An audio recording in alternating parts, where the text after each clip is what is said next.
குடில குந்தள பால நமோ நமோ நிடிலோஜன சூத நமோ நமோ குடில குந்தள பால நமோ நமோ நிடிலோஜன சூத நமோ நமோ மிருகமத சுதிலக நமோ நமோ நமோ பாலா பல்லீச மிருகமத சுதிலக நமோ நமோ நமோ பாலா பல்லீச.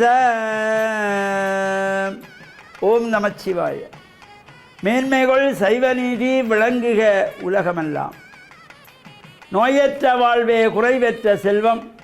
அந்த நோய் நொடி இல்லாத வாழ்வு இந்த உலக மக்கள் எல்லோரும் வாழ வேண்டும் என்று கலியுகத்தின் காந்தமலை ஜோதியாகிய சபரிமலை சுவாமி ஐயப்பனுடைய திருவடிகளை சிறந்தாழ்த்தி டான் தமிழொலி ஓம் தொலைக்காட்சி நேயர்கள் அனைவருக்கும் சர்வதேச இந்து மத குறிப்பீடம் அகில இலங்கை சபரிமலை ஸ்ரீ சாஸ்தாபீடத்தின் சார்பில் இனிய வணக்கங்களும் நல்லாசிகளும். இன்றும் மங்களகரமான குரோதி வருஷம் பங்குனி மாதம் 20ஆம் நாள் 3/4/2025 வியாழக்கிழமை.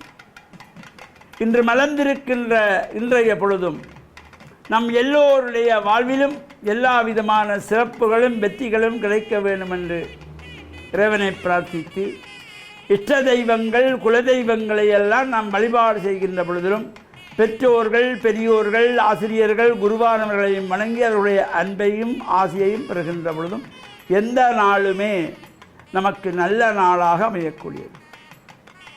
இன்று குருவாரம் என்கின்ற வியாழக்கிழமை நாம் ஆசாரியராக ஆலயங்களுக்கு செல்லக்கூடியவர்கள் சென்று இறை வழிபாடுகளை செய்து நவக்கிரகங்களுக்குள்ளே குபேர்திசை என்கின்ற வடதிசையை நோக்கி அமர்ந்திருக்கின்ற குரு பகவான் வியாழ பகவானை மஞ்சள் மலர்களாலே அர்ச்சனை வழிபாடு செய்து இறையுறையெல்லாம் பெறுவதோடு இன்றைய தினம் இந்த மாதந்தோறும் அனுஷ்டிக்கின்ற முருகப்பெருமானுடைய திதிவாரியான விரதமாகிய வளர்பிறை சஷ்டி விரதம்.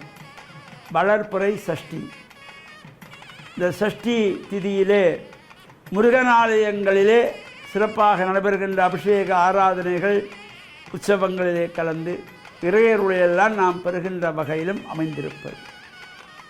பொதுவாக நாம் இந்த ஆலயங்களுக்கு செல்லுகின்ற பொழுது ஆசாரியராக செல்ல வேண்டும். நமது சமய கலாச்சார உடைகள் அணிந்து செல்ல வேண்டும். அடுத்து வெறுங்கையோடு கோயிலுக்கு போகக்கூடாது. நாம் ஒரு குழந்தைகள் இருக்கிற வீட்டுக்கு செல்லுகின்ற பொழுது வெறுங்கையோடு போகக்கூடாது.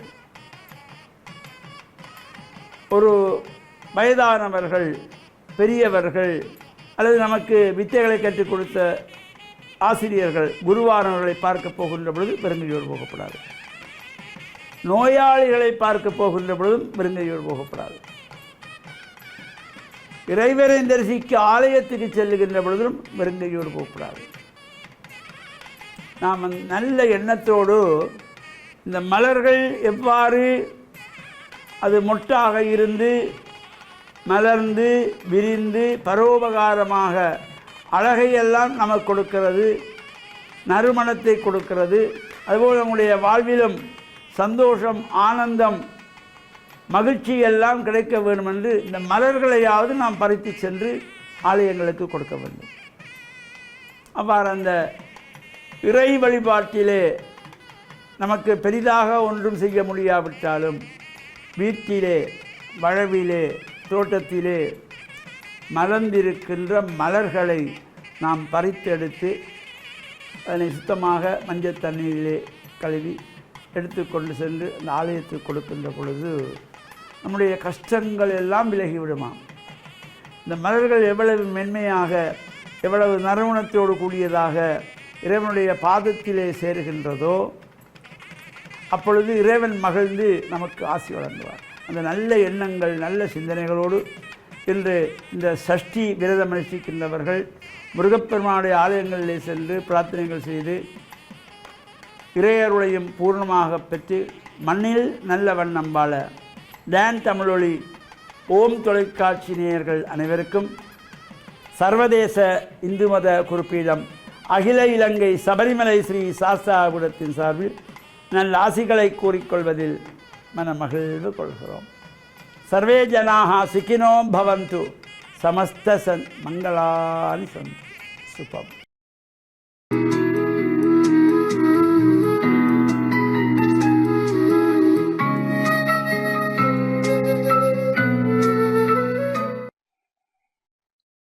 இறை இயேசுவில் என் அன்பு நெஞ்சங்களே, கிறிஸ்தவ நற்சிந்தனை வேளையில் உங்களை சந்திப்பதிலே எனக்கு மிக்க மகிழ்ச்சி. ஆண்டவர் இயேசுவின் அன்பும் அருளும் உங்கள் அனைவரோடும் இருப்பதாக. சில வேளைகளிலே நாங்கள் கடவுள் எனக்கு என்ன செய்தார், கடவுள் மௌனமாக இருக்கின்றார் என்று நாங்கள் நினைப்பது உண்டு. அல்லது ஒருவர் என் மீது அன்பு கொண்டிருந்தால், அக்கறை கொண்டிருந்தால், அவர் என்னுடைய வாழ்விலே எதை செய்தார் என்று நாங்கள் கேள்வி கேட்கலாம். இவர் என்னுடைய வாழ்க்கையிலே எதுவுமே செய்யவில்லை, எனக்கு உதவி செய்யவும் இல்லை, தன்னுடைய பங்களிப்பை என்னுடைய வாழ்விலே அவர் கொடுக்கவில்லை என்று நாங்கள் அங்கலாய்ப்பது அல்லது குறை கூறுவது வழக்கம்.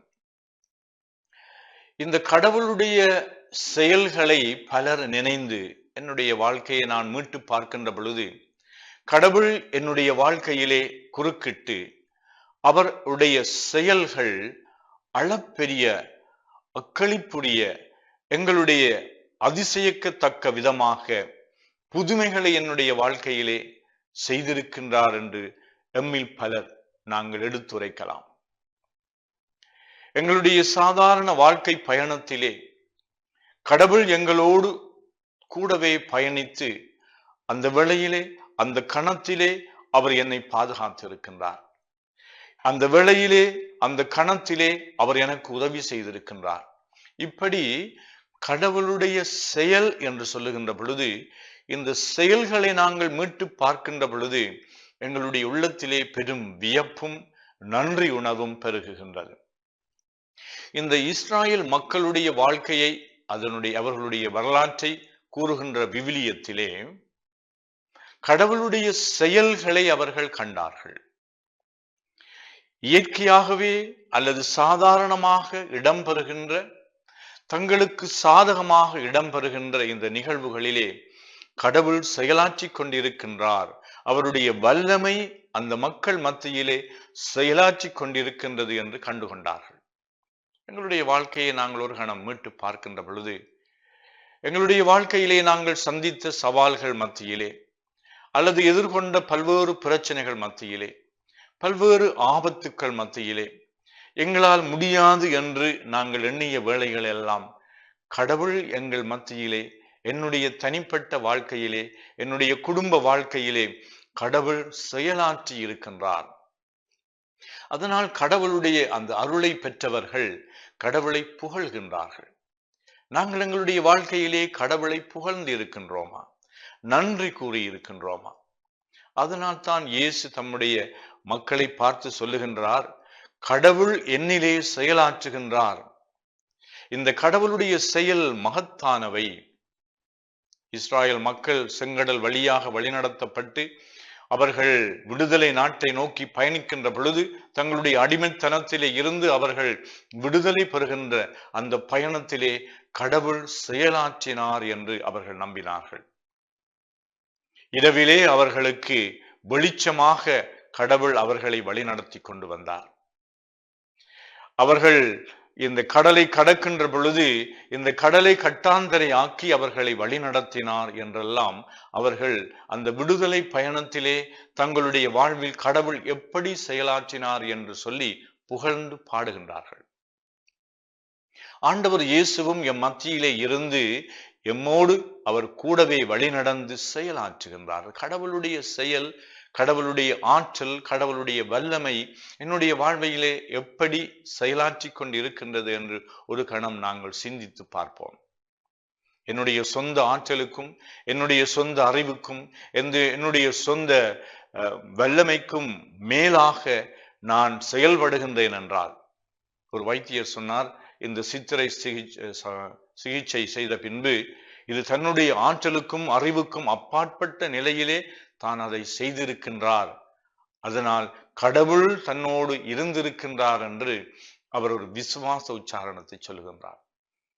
இவ்வாறு எங்களுடைய வாழ்க்கையிலே நாங்கள் எதை செய்கின்ற பொழுதும் என்னுடைய ஆற்றலுக்கும் மேலாக நான் செயலாற்றுகின்றேன் என்று இனம் கண்டுகொள்ளுகின்ற பொழுது கடவுள் என்னோடு இருந்திருக்கின்றார், கடவுள் என்னோடு வழி நடந்திருக்கின்றார், கடவுள் தன்னுடைய வல்லமையை என்னுடைய வாழ்க்கையிலே காட்டியிருக்கின்றார் என்று நாங்கள் இனம் கண்டு கொள்ள வேண்டும். இந்த தவ காலத்திலே ஆண்டவர் எங்களுக்கு அருகாமையிலே செயலாற்றி கொண்டிருக்கின்றார் என்ற அந்த நம்பிக்கையிலே நாங்கள் வளர்வதற்கு இறைவனிடம் அருள் வேண்டுவோமாக. ஆமென்.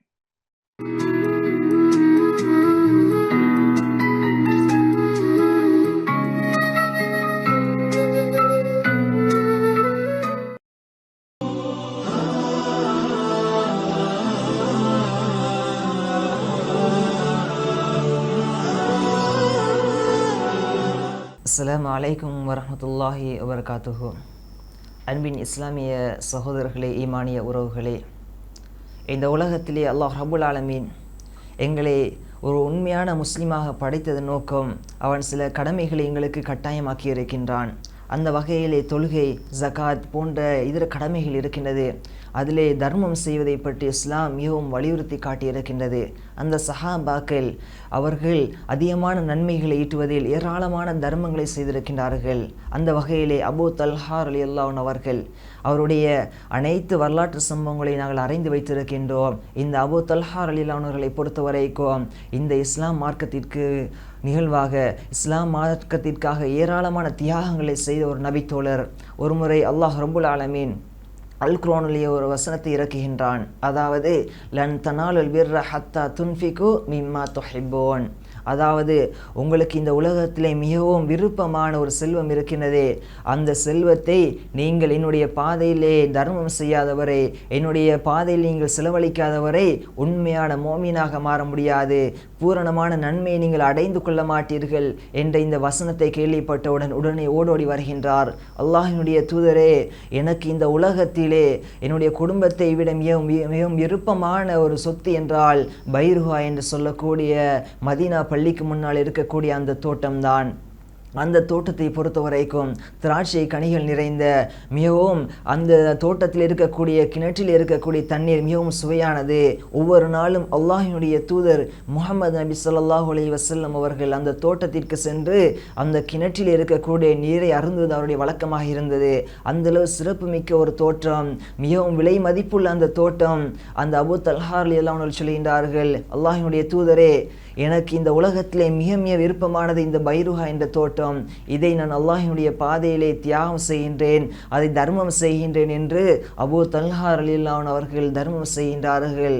அதற்கு பின்னால் தர்மம் செய்து முடித்தவுடன் அல்லாஹ்வினுடைய தூதர் ஸல்லல்லாஹு அலைஹி வஸல்லம் சொல்கின்றார்கள், இந்த தோட்டத்தை உங்களுடைய குடும்பத்திற்கும் உங்களுடைய நெருங்கிய உறவினர்களுக்கும் நீங்கள் கொடுங்கள் என்று சொல்லிவிட்டவுடன் தன்னுடைய வீட்டிற்கு போகின்றார். தனக்கு தங்குவதற்கு இடம் கிடையாது, மனைவிக்கு தங்குவதற்கு இடம் கிடையாது. தன்னுடைய வீட்டை அடைகின்றார். வீட்டை அடைந்தவுடன் அந்த நேரத்திலே மனைவி இந்த விடயத்தை கேள்விப்பட்டு விடுகின்றார்கள். அந்த நேரத்தில் அபூ தல்ஹா ரலியல்லாஹு அன்ஹு அவர்கள் போகக்கூடிய நேரம் தன்னுடைய மனைவி கட்டி அணைத்து, அந்த நேரத்திலே அபூ தல்ஹா ரலியல்லாஹு அன்ஹு அவர்களை பார்த்து சொல்கின்றார்கள், நீங்கள் மறுமைக்காக சிறந்த ஒரு விளைச்சலை செய்துவிட்டு வந்திருக்கின்றீர்கள், சிறந்த ஒரு விளைச்சலை நீங்கள் செய்துவிட்டு வந்திருக்கின்றீர்கள். இதனுடைய லாபத்தை, இதனுடைய பிரதிபலனை நாங்கள் மறுமையிலே பெற்றுக்கொள்வோம் என்று அந்த மனைவி, அந்த அபூ தல்ஹா ரலியல்லாஹு அன்ஹு அவருடைய மனைவி ஆறுதல் சொல்கின்றார்கள். அன்பின் உறவுகளே, நாங்கள் யோசிக்க வேண்டும். தனக்கு மிகவும் விருப்பமான ஒரு சொத்து, ஒரே ஒரு அல் குர்ஆன் வசனம் இறங்கியது, நீங்கள் பூரணமான நன்மையை அடைந்து கொள்ள வேண்டும் என்றால் நீங்கள் தர்மம் செய்ய வேண்டும். அபூ தல்ஹா ரலியல்லாஹு அன்ஹு என்ன சொன்னார்கள்? நான் அடைந்தே தீருவேன், எனக்கு அந்த பூரணமான நன்மை, அந்த சுவர்க்கம் எனக்கு கிடைக்க வேண்டும், உடனே நான் தியாகம் செய்ய வேண்டும், இந்த தோட்டத்தை தர்மம் செய்ய வேண்டும் என்று அந்த அல்லாஹ்வினுடைய அந்த வார்த்தைக்கு அந்த கட்டளைக்கு அவர்கள் உடனே உடன்பட்டார்கள். அந்த மனைவியும் அன்பான முறையிலே வரவேற்றால் நாங்களும் அதிகமாக தர்மங்களை செய்ய வேண்டும். அல்லாஹ்வினுடைய தூதர் ஸல்லல்லாஹு அலைஹி வஸல்லம் அவர்கள் இந்த உலகத்திலே ஏராளமான தர்மங்களை செய்யுமாறு எமக்கு கட்டளையிட்டு இருக்கின்றார்கள். அந்த அபூ தல்ஹா ரலியல்லாஹு அன்ஹு அவர்கள் எனக்கு மிக முக்கியமான ஒரு சொத்து, அதுதான் என்னுடைய வாழ்க்கையை ஓட்டக்கூடியது, எனக்கு உணவு தரக்கூடியது என்று கூட பார்க்கவில்லை. அல்லாஹ் கூறிய அந்த வார்த்தைக்கு நான் கட்டுப்பட வேண்டும். இந்த உலகத்திலே நான் எவ்வளவுக்கு தர்மம் செய்கின்றனோ அது அனைத்தும் எனக்கு மறுமையிலே வெற்றியை தரும், மறுமையிலே சிறந்த கூலியை தரும் என்று அந்த அபூ தல்ஹா ரலியல்லாஹு அன்ஹு அவர்கள் ஆசைப்பட்டு அவர்கள் தர்மம் செய்திருக்கிறார்கள் என்றால் எங்களால் முடியுமான வரைக்கும் ஏராளமான உதவிகளை நாங்கள் செய்ய வேண்டும். அன்றைய சஹாபாக்களை பொறுத்த வரைக்கும் அபூபக்கர் ரலியல்லாஹு அன்ஹு அவர்கள், உமர் ரலியல்லாஹு அன்ஹு அவர்கள் எந்த அளவுக்கு தர்மம் செய்திருக்கிறார்கள் என்றால், ஒரு யுத்த போர்க்கடனம் அவர்கள் நிகழ்த்தப்பட்டது என்றால், கூறப்பட்டது என்றால் உடனே தங்களுடைய வீட்டிலே அன்றைய நாளைக்கு தேவையான உணவை மாத்திரம் வைத்துவிட்டு வீட்டில் இருக்கக்கூடிய அனைத்தையுமே அந்த போருக்காக அவர்கள் தர்மம் செய்திருக்கின்றார்கள். இப்படி ஏராளமான சம்பவங்கள் இருக்கின்றது. அந்த சஹாபாக்கள் ஏன் அவ்வளத்தையும் தியாகம் செய்தார்கள், அவ்வளத்தையும் தர்மம் செய்தார்கள் என்றால் அவர்களுக்கு சுவர்க்கம் முக்கியம். நாங்கள் இந்த உலகத்திலே ஒரு ரூபாயை கூட நாங்கள் தர்மம் செய்தால் நாளை மறுமையிலே அது எங்களுக்கு கூலியாக வரும் என்பதை நாங்கள் புரிந்து கொண்டு ஏராளமான தர்மங்களை செய்து இந்த உலகத்தில் நாங்கள் செய்யக்கூடிய ஒவ்வொரு ரூபாய்க்கும் நாளை மறுமையில் அல்லாஹ் ரப்புல் ஆலமீன் பல மடங்கு நன்மைகளை தருவதற்காக காத்து கொண்டிருக்கின்றான். எங்களுடைய இலக்கு அந்த சுவர்க்கமாக இருந்தால் எங்களிடத்தில் இருக்கக்கூடிய எல்லாவற்றையும் ஏழை மக்களுக்கு, இல்லாதவர்களுக்கு நாங்கள் தர்மம் செய்து இந்த தர்மத்தின் மூலம் சுவர்க்கத்தை அடைவதற்கு எல்லாம் உள்ள ரஹ்மான் எங்கள் அனைவருக்கும் உதவி செய்வானாக. அஸ்ஸலாமு அலைக்கும் வரஹ்மத்துல்லாஹி வபரகாத்துஹு.